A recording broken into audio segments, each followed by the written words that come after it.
पूर्णिमा के पहले से जो 5 दिन गिने जाते हैं, कार्तिक की पूर्णिमा के दिन 5वां दिन होना चाहिए। ये 5 दिन जो 5वीं गण के गिने जाते हैं, इसको कहते हैं देव दीपावली।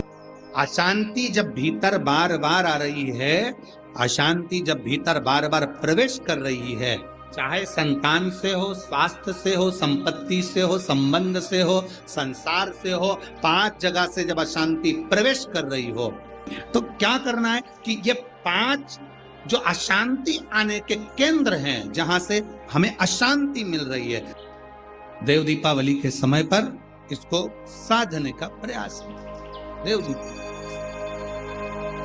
देव दीपावली के जो 5 दिन हैं, उन 5 दिन में आप अपना क्रम, शंकर भगवान को जब जल चढ़ाने के लिए शिवालय की ओर जाओ। जाते हो रोज?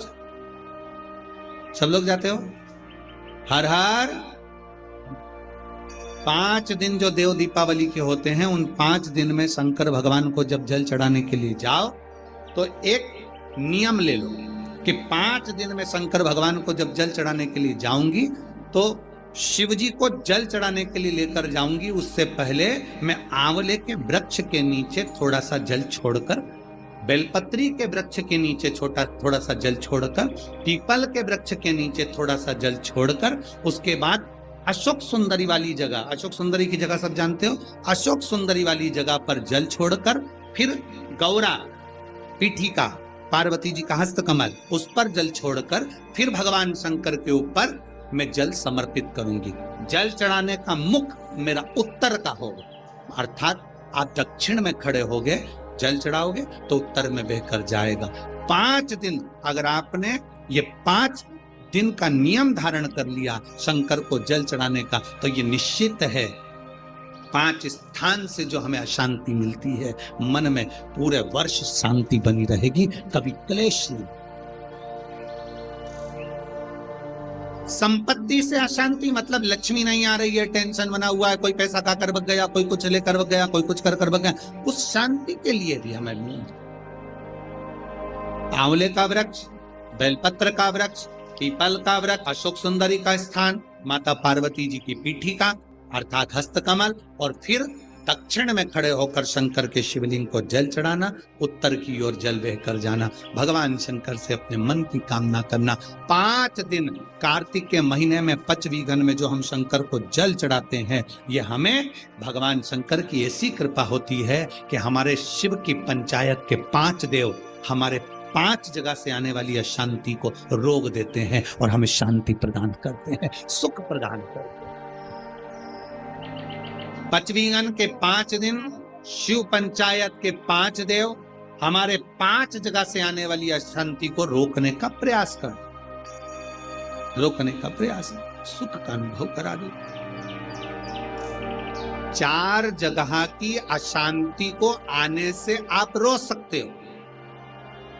4 जगह से जो अशांति आ रही है ना, इसको आप रोक सकते हो। 4 जगह कौन कौन सी? संसार की अशांति आ रही है तो तुम संसार वालों से संबंध छोड़ दोगे, शांत होगा। संपत्ति से अशांति आ रही है तो ज्यादा ध्यान देना संपदा पर, कि अब जो होगा देखा जाएगा, जितना मिल गया उतने संतुष्टि है, तो तुम रोक सकते हो, अशांति आने से रुक जाए। संसार, संपत्ति, संबंधों से अगर अशांति आ रही है तो तुम संबंध थोड़े कम कर दोगे, रिश्तेदारी थोड़ी कम कर दोगे, अशांति आने से रुक जाएगी। स्वास्थ्य से भी तुम गोली दवाई लेकर अशांति को रोक सकते हो। पर जो 5वां नंबर है ना,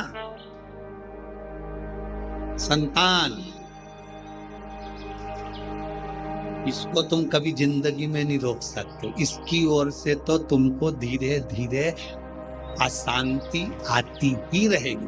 तो कोई महाराज तुमसे कह दे कि महाराज की मैं तुम्हारी बहू को अच्छा कर दूंगा, बेटे को अच्छा कर दूंगा, तुम्हारे बेटी को सुखी कर दूंगा, तुम्हारे जमाई को अच्छा कर दूंगा, तुम्हारे परिवार को अच्छा कर दूंगा। कोई तुमसे कह दे कि मैं तेरे बेटा बहू को अच्छा कर दूं, कोई तुमसे कह दे कि मैं तुम्हारी बेटी दामाद को अच्छा कर दूं, कोई तुमसे कह दे मैं तेरे पोता पोती को अच्छा कर दूं, कोई कह दे तुमसे कि तुम्हारे नाती पंती को अच्छा कर दूं। ना ना ना, शिव पुराण कहती है 4 जगह से आने वाली अशांति को रोका जा सकता है पर संतान की ओर से अशांति को रोकना कठिन है। ये कभी ना कभी हर 15-20 दिन, 1 महीना, 4 महीना, 6 महीना, 1 साल, 1.5 साल, 2 साल में कहीं बेटों की ओर से, कहीं बेटी की ओर से, कहीं जमाई की ओर से, कहीं बहुओं की ओर से, कहीं पोता पोती की ओर से, ये थोड़ा ना थोड़ा आता रहेगा। ये थोड़ा ना थोड़ा प्राप्त होगा। और जब थोड़ा ना थोड़ा प्राप्त होगा तो हमारे भीतर अशांति फिर जागे। तो करे क्या? फिर क्या करा जाए? क्या कर सकते?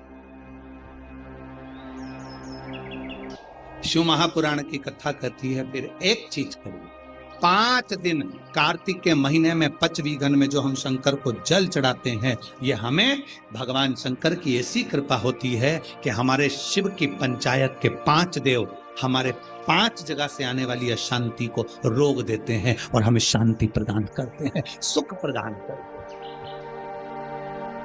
5वीं गण के 5 दिन शिव पंचायत के 5 देव हमारे 5 जगह से आने वाली अशांति को रोकने का प्रयास करते, रोकने का प्रयास, सुख का अनुभव करा दे।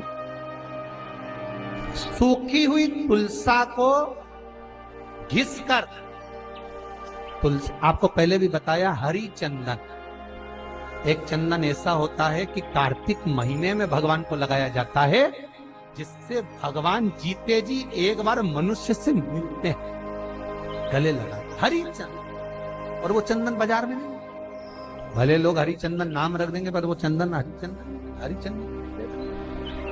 हरी चंदन बनाने का नियम, तुलसी जब सूख जाए, तुलसी की जो जड़ होती है उसको संभाल कर रखो, कार्तिक के महीने में पानी डालकर थोड़ी हल्दी डालकर उसको घिसो, जैसे चंदन घिसो, उससे लकड़ी के घिसने पर चंदन की उत्पत्ति होगी। वो चंदन, ये 5वीं गण के अंतर्गत कार्तिक में भगवान विष्णु के, नारायण के, कृष्ण के, ठाकुर के, लड्डू गोपाल के, श्री भगवान के मस्तक पर लगाइए, चरणों में भी और मस्तक। वो चंदन, वो हरी चंदन, उसी चंदन को चरण में से लेकर अपने मस्तक पर लगाइए, जीते जी एक बार श्री हरि आपको गले चलते, इसको कहते हैं हरी चंदन।